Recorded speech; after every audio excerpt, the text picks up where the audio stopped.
Well, I mean, it's interesting, like, you were dealing with your self-doubt, and then you were saying that, a lot of these lyrics sort of came naturally. So I'm assuming the music was already written. No, none of the music was written either. So everything, for me, things kind of tend to happen at the same time. Music is generally first, but phrases and rhythms and certainly melodies happen along with the music, and then I'm not one of those guys who sits at the piano like, oh yes, it's not really like that. I'll be, I can be walking around, and sometimes I feel like a bit of an ass if I duck into a corner, but I will. Hey, something comes to you, man. Yeah. It was just interesting you said, because I was talking to Kanon just before you came in, and he went into one of the songs on the album. He literally just walked into the studio. The song was already there. Right. And then he just let the words come to him, and he had nothing written. That's awesome. But at the same time, there's something to be said about no vocals on a track, and Finn is on this album. Yeah.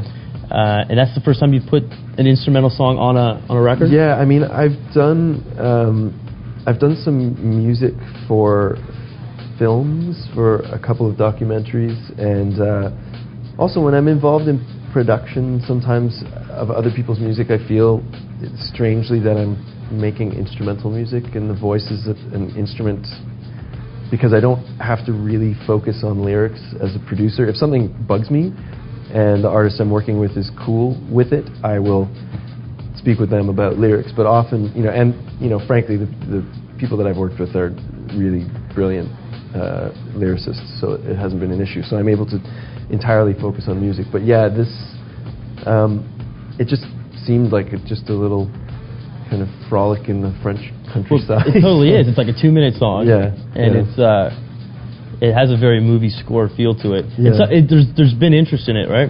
Is it not going to be in a film? Yeah, I mean, ironically, it's already in it. The album's not out yet, but there are, somehow my music seems to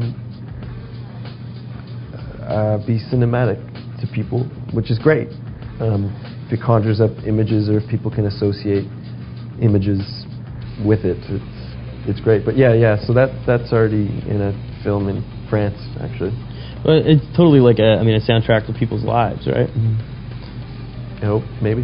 Well, I was talking to a couple bands. I mean, a lot that are on arts and crafts, but it's very much this music that you're on a bus looking out a window in Toronto when it's snowing, and it becomes sort of this thematic, sort of movie Scape type sounds. I think this album anyway, sounds a lot like that. Oh, cool. But I mean, it's all over the place. Like, there's a bit of like a country twang. Mm-hmm. It gets kind of poppy, rocky at sometimes. I guess that comes from Paris, right? And the whole opening yourself up. Yeah, I mean, I don't, when I'm recording and writing, I don't spend any time thinking about kind of genres or styles or anything. I just kind of follow wherever music is kind of leading me. As cliche as it sounds, it's true, and it's the best way to work, I think. Generally, I'll have an idea about a song of how I want it to sound once I start recording it, and I'll follow that through. But I've never, I think most people now listen to all kinds of music, and I think that's something I think that maybe the music industry, when you can add it to the lists of ways that they've colossally fucked up, I think one of the things that they haven't realized is that, like, if you look at someone's iPod or MP3 player, it's not going to be one genre of music. Yeah. It's going to be all kinds of stuff, because it's so accessible now, and there's no reason. I mean, I wouldn't want to do like Grammy style Jay-Z and Coldplay record at all, because that kind of makes, I don't know what that is really. It's a little strange, but I'll listen to both those artists, or listen to all kinds of different styles of music. Dude, I'd love to hear a radio station that plays like, Coldplay, then Jay-Z. Right. You know what I mean? Well, they exist. Like an iPod shuffle. They exist in America particularly. There's a lot of, they're usually just top 40 kind of stations where they'll just play hits. They don't care. There are stations like that. Here in Canada, I don't really think that exists so much, It is pretty genre-based, which makes sense. You know, when I was growing up, I didn't listen to a ton of different styles. There were a lot of kinds of music that I avoided because of the image that was associated with that music. And, you know, later in, you know, when I was in my early 20s, I realized how much I'd missed out on, you know, because I wasn't hanging out with certain kids. I wasn't listening to that kind of music, and it's a bit of a shame. I guess everyone has those moments, right? Like, you know, I was the same way until you sort of meet that one dude that gives you that tape. Yeah. You know. So what's on your iPod right now that's new, that's really making you excited? Something you recommend to people that they probably aren't going to hear on the radio. I really like that Bon Iver record.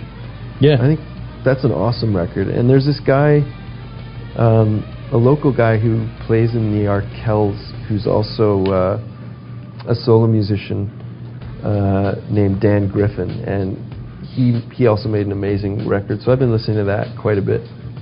Cool. Yeah. I don't know. What about somebody comes up to you, a kid comes up to you, and they need 5 essential albums to shape their musical journey? Geez. What are your 5 albums that you're going to recommend to that kid? Oh, man. You can think of albums as sort of starting points that might get them into other artists as well. Yeah, I mean, this is just off the top of my head. That's cool, because it probably changes on a daily basis. I know I'll regret this, but I would say The Chronic. I would say Rush, Moving Pictures. Yeah. Abbey Road, Beatles.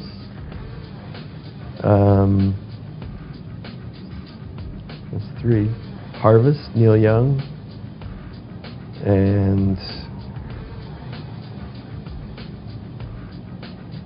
The Quintet, which is a jazz recording that was made at Massey Hall in the 50s with Dizzy Gillespie and Charlie Parker, and it's it's kind of a crazy.